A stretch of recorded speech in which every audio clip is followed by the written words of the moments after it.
چوزا جو ہوتا ہے مرغی کا انڈا، اس انڈے میں 21 دن تک رہتا ہو، آرام سے ایک سے دوسرے سٹیجز میں گزرتا رہتا ہو، اور اس کے بعد میں ایک وقت کے بعد میں اس کی چونچ پر ایک نوک پیدا ہوتی ہے 21 دن کے بعد، اور 24 گھنٹے کا اس کو ڈیڈ لائن رہتا ہے، اور اس آخری دن میں 21ویں دن کبھی کم زیادہ بھی ہوتا ہو، لیکن آخر کے اندر اس کی چونچ پہ ایک نوک پیدا ہوتی ہے، اور اس سے وہ توڑ کے باہر آتا اپنے ایک شل سے۔ کیسا ہوتا ہے ایسا؟ کون بنایا اس کو ایسا؟ یعنی اس کو چوزے کو معلوم رہتا، اچھا میرے کو ایک چونچ چاہیے کے اوپر ایک نوک چاہیے بھائی، آرڈر کہیں دیا ہوں میں، منگایا ہوں امیزون سے، فلپ کارٹ سے، کہاں سے منگایا، کہاں سے آیا وہ، کون بتایا اس کو، کیسے کیا آیا، اس کو پنجے کیسے آیا، اس کو بازو پر کیسے بنے، اور کیسے اس وقت پہ جب اس کو چاہیے تبھی کیوں اس کو وہاں پہ نوک پیدا ہو جاتی ہے اور وہ توڑ کے باہر آتا، کیسے معلوم پڑتا کہ مجھ کو باہر ہی نکلنا ہے اور توڑ کے ہی باہر نکلنا ہے؟ کون سکھایا اس کو؟ ڈارون؟ کون سکھایا اس کو؟ اللہ نے برابر نظام بنایا اس کو۔ بچہ ماں کے پیٹ میں برابر 9 مہینے تک رہتا ہے، 9 مہینے کے بعد باہر آتا ہے، ماں کے پاس اس کا دودھ کیسے پیدا ہو جاتا ہے؟ کون بنایا یہ؟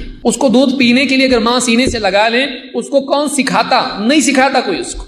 ڈاکٹر صاحب بتا دے، دیکھو بیٹا اب دنیا میں آئے، ادھر آؤ، پہلے کورس کرنا پڑے گا تم کو ہم ٹرین کریں گے۔ بچے کو کیسے معلوم ہوتا ہے کہ دودھ کیسے پیتے ہیں؟ کون ٹرین کیا اس کو؟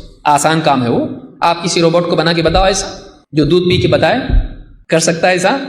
کتنا ڈیلیکیٹ چیز ہے وہ، بچہ برابر ماں کا دودھ پیتا ہے۔ تو یہ جو فطرت کیسے بنایا اللہ نے اس کو؟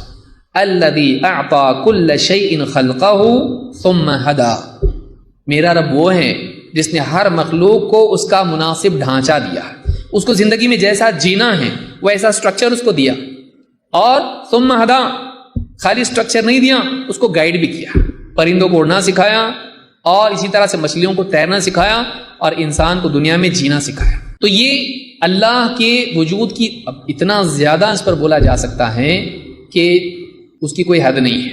قرآن کریم اگر آپ دیکھیں، قرآن کے ہر صفحے پر آپ کو اللہ کے وجود کی دلیل ملے گی۔ خاص کر کے اگر آپ مکی صورتیں دیکھیں تو دل آدمی کا، اس کی دھڑکن بڑھ جاتی ہے جب واقعی دیکھتا ہے کیا کلام ہے اللہ کا، کتنی زبردست بات اس میں ہے۔ اور قرآن نیوٹن کی زبان میں نہیں ہے، قرآن سائنٹیفک بک نہیں ہے کہ اس کے اندر فارمولیز ہوں اور اس کے اندر اس طرح کے لاز اس کے اندر بیان کیے گئے۔ قرآن ایسی کتاب ہے جس کو پروفیسر پڑھے گا تو بھی سمجھتا، اور ایک دیہاتی پڑھے تو بھی سمجھتا ہے۔ ایسی کتاب ہے جس کو کائنات کے پورے نظام کی باتوں کو اللہ تعالیٰ نے سادہ زبان میں بیان کیا کہ جو واقعی سمجھدار ہے اس سے بہت کچھ سمجھ سکتا ہے، اور عام آدمی بھی اپنی عقل کے مطابق اس کو سمجھ سکتا ہے۔ اللہ کے بارے میں جو اللہ نے اس میں بیان کیا ہے قرآن کریم کی، خاص کر کے آپ مکی صورتوں کو دیکھیں گے، اللہ کی عظمت کا بیان اس میں ہے۔ اس لیے قرآن سے جڑنا چاہیے۔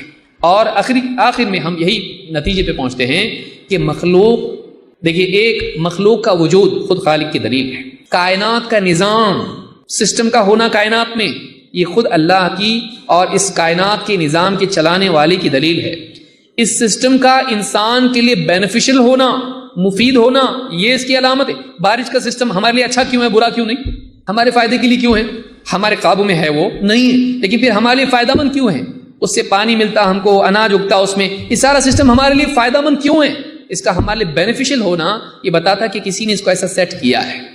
پھر پوری کائنات کے اجزاء کا، ایلیمنٹس کا، پارٹس کا آپس میں کوآرڈینیٹ کرنا یہ بتاتا کہ کسی نے ان کو مجبور کیا کہ آپس میں مل کے کام کرو، اس کو فائدہ پہنچا انسان کے لیے۔ ان سارے ہواؤں کا اور بادلوں کا اور سورج کا، دھوپ کا، اس سب چیز کا، زمین کا آپس میں مل کے کام کرنا، اور یہاں پر پانی، بارش اور انسان کے لیے غذا کا ملنا، یہ سارا نظام آپس میں پارٹس کا مل کے ایک ہول کے لیے، ایک تمام کے لیے کوشش کرنا، یہ بتاتا ہے کہ یہ واقعی کسی کا بنایا ہوا نظام ہے۔ پھر انسان کی ضرورتوں کا ہونا، اور اس کی ضرورتوں کے اعتبار سے نہ صرف انسان، مخلوقات کو ضرورت ہونا اور ضرورتوں کا پورا ہونا۔ پیاس لگتی پانی ہے، بھوک لگتی کھانا ہے، بیمار پڑتا دوا ہے، انسان کو لباس کی ضرورت ہے، سب کچھ ہے۔ انسان کو زندگی میں صلاحیت کام کرنا ہے، اس کو اپنے ڈیفنس کے لیے، اپنی چیزوں کو حاصل کرنے کے لیے، سارا سسٹم، سب کچھ اس کے لیے ملا ہوا ہے۔ وَآتَاكُم مِّن كُلِّ مَا سَأَلْتُمُوهُ، اللہ نے تم کو سب کچھ دے رکھا ہے جو تم اس سے مانگ سکو۔ ایسا کیوں ہے کہ ہم کو جو چاہیے وہ سب ہے یہاں پہ؟ ایسا کیوں ہے؟ آپ سفر میں جاتے اور آپ موبائل بھول کے جاتے، کبھی چارجر بھول کے جاتے، کبھی ٹکٹ بھول کے جاتے، اور وہاں نہیں رہتا آپ کے لیے، وہ مطلب پھنس گیا کہ میرے پاس وہ چیز نہیں ہے جو میری کام کی تھی۔ لیکن دنیا میں ایسا کیوں نہیں ہے کہ انسان یہاں کے پھنس گیا، جو چاہیے تھا نہیں ہے یہاں پہ؟ ایسا ہے، جو ضرورت دنیا میں انسان کی ہے سب اویلیبل ہے۔ ایسا کیسا ہوتا ہے یہاں پہ کہ جو آکسیجن ہے، آکسیجن سب سے نزدیک کیوں ہے اور باقی سارے گیسز اوپر کیوں؟ اور انسان کے لیے گریویٹیشن اتنی ہی کیوں؟